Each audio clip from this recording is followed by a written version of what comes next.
Aspirants இந்த மாதிரி கஷ்டமான ஒரு பேப்பரில் நீங்கள் எப்படி பாஸ் பண்ணுறது அப்படின்னா, எந்த கொஸ்டினை அட்டெண்ட் பண்ணணும், எந்த கொஸ்டின் ஸ்கிப் பண்ணணும்னு தெரிஞ்சாலே நீங்கள் கண்டிப்பாக பாஸ் பண்ணிடலாம். நீங்கள் சேஃப் தான். அதை தான் இந்த வீடியோவில் சொல்லி கொடுத்துருக்கேன். இதுதான் குட் அட்டெம்ப்ட். அதை பார்க்கறதுக்கு முன்னாடி நம்ம ஒவ்வொரு சப்ஜெக்ட்லையும் எப்படி நீங்கள் கரெக்டாக பண்ணியிருந்துருக்கணும், என்னென்ன கேட்டிருந்தாங்கன்னு பார்த்துடலாம். இதை பாருங்கள். இந்த 2, 3 டிஐ கேட்டிருக்காங்க. அதில் ஒன்று கேஸ்லெட்டு. எவ்வளோ டைம் சொன்ன கேஸ்லெட்டுக்கு இம்பார்ட்டன்ஸ் கொடுத்து படிங்க, இம்பார்ட்டன்ஸ் கொடுத்து படிங்க. இந்த மாதிரி செய்கை வரும்போது உங்களுக்கு கேஸ்லெட் தான் ஹெல்ப்ஃபுல்லாக இருக்குன்னு சொல்லிட்டு. ஓகே, வென் டயக்ராம் வச்சு கேட்டிருக்காங்க. படிச்சிருந்தா அட்டன் பண்ணியிருந்துருக்கலாம். இந்த கேட்கப்பட்ட இந்த 6, 5 டிஐலையும் ஃபுல்லாக நீங்கள் அட்டன் பண்ண அவசியம் கிடையாது. 4 இங்கே இந்த டிஐயில் ஒரு 3லேருந்து 4 ஓகேங்களா? இந்த மாதிரி பண்ணணும். ஏன்னா எக்ஸு வேரியபிள் அது இதுன்னு போட்டு ரொம்ப கன்ஃபியூஸ் பண்ணியிருப்பாங்க. மைண்ட் கால்குலேஷன் இருக்கிறவங்க சீக்கிரமாக சால்வ் பண்ணிடுவாங்க. மற்றவங்கெல்லாம் மாட்டிப்பீங்க. அதனால் குயிக்காக நம்ம லாஸ்ட் மினிட் டிப்ஸில் சொன்ன மாதிரி எந்தெந்த கொஸ்டின்ஸ்க்கெலாம் ஆன்சர் வருதோ அதெல்லாம் அட்டன் பண்ணிடணும். அப்புறம் அர்த்தமெட்டிக்கில் 13 கொஸ்டினுமே கஷ்டமாக இருந்துச்சா சார்னா கிடையாது. ஒரு 4லேருந்து 5 கொஸ்டின் அட்டன் பண்ணுற மாதிரி இருந்திருக்கு. அதை நீங்கள் கரெக்டாக பிக் பண்ண தெரிஞ்சவங்க மட்டும்தான், அவங்களால மட்டும்தான் என்ன பண்ண முடியும்னா ஒரு 12லேருந்து 15 அட்டெம்ப்ட் கொடுத்துருக்காங்க. 12 அட்டெம்ப்ட்லாம் சூப்பரான அட்டெம்ப்ட் தான் இந்த ஷிஃப்ட்டை பொறுத்தவரை. நீங்கள் 12லேருந்து 15 கொஸ்டின் அட்டன் பண்ணியிருந்தாலே நீங்கள் சேஃப் தான். இதுதான் இந்த பேப்பருக்கான குட் அட்டெம்ப்ட். ஓகேங்களா?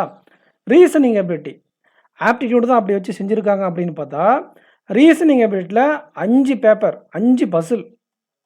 5 பசில்னால் 25 கொஸ்டின் உங்களுக்கு இங்கேயே கவர் ஆகிடுது. புரிஞ்சுதுங்களா? இதில் நீங்கள் என்ன பண்ணியிருந்துருக்கோம் அப்படின்னு பார்த்தா, எந்த பஸ்ஸில் நம்ம அட்டன் பண்ணக்கூடாது அப்படிங்கிற நாலேஜ் உங்களுக்கு இருந்திருக்கணும்.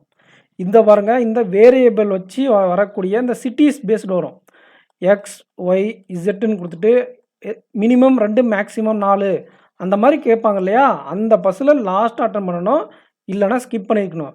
இதை விட்டுட்டு மற்ற எல்லாமே நீங்கள் அட்டன் பண்ணியிருக்கலாம். எல்லாமே ஈஸி தான். ஓகேங்களா? இதை தவிர இருந்த எல்லா கொஸ்டினும் ஈஸி தான். ப்ராக்டிஸ் பண்ணியிருந்தா இந்த designation based puzzle, box puzzle, floor puzzle, parallel sitting அதெல்லாம் அட்டன் பண்ணிக்கலாம். சிலாஜிசம் நீங்கள் அட்டன் பண்ணிக்கலாம். ஸ்கோர் பூஸ்டர் இல்லையே சார் அப்படின்னா, சில நேரத்தில் எஸ்பிஐபியோட லாஸ்ட் டைம் நாங்கள்லாம் ஃபேஸ் பண்ணியிருக்கோம். 5 பசில் கேட்டிருக்காங்க. 10 கொஸ்டின் இருக்கும். இங்கே 25, இங்கே ஒரு 10 மார்க் வரும். இதுலேருந்து ஒரு 8, 2 மிஸ்லேனியஸ் கேட்பாங்க. இந்த டைம் 30 கொஸ்டின் தான்றதுனால அந்த எக்ஸ்ட்ரா வரக்கூடிய இப்போ 35 கொஸ்டின் தான் எக்ஸ்ட்ரா ஒரு கோடிங் டிகோடிங்கோ ஒரு இன்இக்வாலிட்டியோ டைரக்ஷனோ கேட்டிருப்பாங்க. மேபி அடுத்த ஷிஃப்ட்டில் கூட கேட்க வாய்ப்பு இருக்குது. ஓகேங்களா? எல்லா ஷிஃப்ட்டுக்கும் இப்படியே இருக்குன்னு நம்ம சொல்ல முடியாது. ஸோ ரீசனிங் எபிலிட்டி பொறுத்தவரை உங்களுடைய குட் அட்டெம்ப்ட் வந்து பார்த்திங்கன்னா 22லேருந்து 25 இவ்வளோ பண்ணியிருந்தாலே சேவ். ஈவன் 20+ அட்டன் பண்ணி மற்ற செக்ஷனில் ஓரளவுக்கு ஆவரேஜாக பண்ணியிருந்தாலே உங்களுக்கு எக்ஸாம் கிராக் ஆகிடும். நம்ம ஓவரால் எல்லா ஷிஃப்ட் கம்பேரிஷனில் அது நீங்கள் சேஃபாக இல்லைன்றதை பார்த்துக்கலாம். ஓகேங்களா? இந்த செக்ஷன் இங்கிலீஷில் ரொம்ப ஈஸியாக கேட்டிருக்காங்க.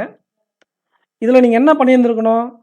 ஆஸ்பிரண்ட்ஸ் இங்கிலீஷ் செக்ஷனை பொறுத்தவரை யாரெல்லாம் இந்த பேராஜம்பில் கிராக் பண்ணாங்களோ அண்ட் ப்ளஸ் மேட்ச் த காலம், வேர்டு ஸ்வாப், கிளாஸ் டெஸ்ட் நம்ம சொல்லி கொடுத்த மாதிரி இதெல்லாம் பர்ஃபெக்டாக அட்டன் பண்ணி இந்த பேராஜம்பில் கிராக் பண்ணாங்களோ கண்டிப்பாக உங்களுக்கு இங்கிலீஷில் நல்ல ஸ்கோர் வந்திருக்கும்.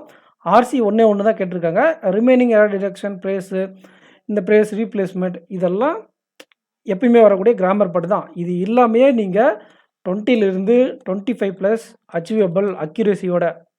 ஸோ அதனால் இந்த செக்ஷனை பொறுத்தவரை இங்கிலீஷில் எல்லா டாப்பிக்கும் அவங்க கேட்டு தான் ஆகணும். அதிகமான கொஸ்டின் கவரேஜ் ஆகிறதுனால எந்த கொஸ்டின் நம்ம சூஸ் பண்ணுறோம் அப்படிங்கிறது எந்த மாதிரி ப்ராக்டிஸ் பண்ணியிருக்கோமோ அதுக்கு தகுந்த மாதிரி சூஸ் பண்ண தான் இதில் பூஸ்ட் ஆகும் ஸ்கோரு. ஸோ நம்ம குட் அட்டெம்ப்ட் போயிடலாம். இங்கிலீஷை பொறுத்தவரை 20லேருந்து 25 மார்க் எடுத்தால் நீங்கள் சேஃப். ரீசனிங் எபிலிட்டியில் அதுலேயும் 20லேருந்து 25 மார்க் எடுத்தால் சேஃப். நியூமெரிக்கல் எபிலிட்டியில் 12லேருந்து 15 மார்க் எடுத்தால் நீங்கள் சேஃப். ஸோ ஓவராலாக என்ன சார் அங்கே இருக்குது அப்படியே சொல்கிறீங்கன்னா இதுதான் உண்மையான குட் அட்டெம்ப்ட்டு. நீங்கள் 55லேருந்து 65 வரை அட்டன் பண்ணியிருந்தாலே சேஃப். என்ன சார் இங்கே 60 இருக்குது 55 சொல்கிறீங்கன்னா 55 மார்க்குக்கே அக்யூரேட்டாக நீங்கள் அட்டன் பண்ணியிருந்தால் வாய்ப்புகள் இருக்குது.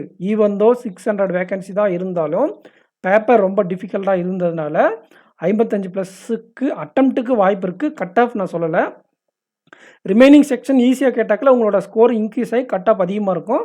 பட் ஆனால் 55க்கு நீங்கள் சேஃப். ரிமைனிங் செக்ஷனும் இதே டிஃபிகல்ட்டாக இருந்தால் 55 ரேஞ்சில் தான் கட் ஆஃப் சேஞ்சஸ் நடக்கும். அது நம்ம அப்புறம் பார்ப்போம். ஸோ இந்த வீடியோக்கு லைக் பண்ணிக்கோங்க, சேனலுக்கு சப்ஸ்கிரைப் பண்ணிக்கோங்க. டிஃபிகல்ட்டான பேப்பரை இந்த மாதிரி தான் ஆஸ்பிரண்ட்ஸ் ஹேண்டில் பண்ணோம். என்ன மெயின் அப்படின்னா, நீங்கள் எந்த கொஸ்டின் ஸ்கிப் பண்ணுறீங்க, எதை சூஸ் பண்ணுறீங்க அப்படிங்கிறத பொறுத்து தான் டிஃபிகல்ட்டான பேப்பரில் உங்களுடைய அட்டெம்ப்ட் அதிகமாக இருக்கும். இந்த டீட்டெயில் அனலைஸ் பிடிச்சிருந்தா சேனலுக்கு சப்ஸ்கிரைப் பண்ணிவிட்டு உங்கள் ஃப்ரெண்ட்ஸுக்கு ஷேர் பண்ணுங்கள். Thank you aspirants. நெக்ஸ்ட் வீடியோவில் மீட் பண்ணலாம்.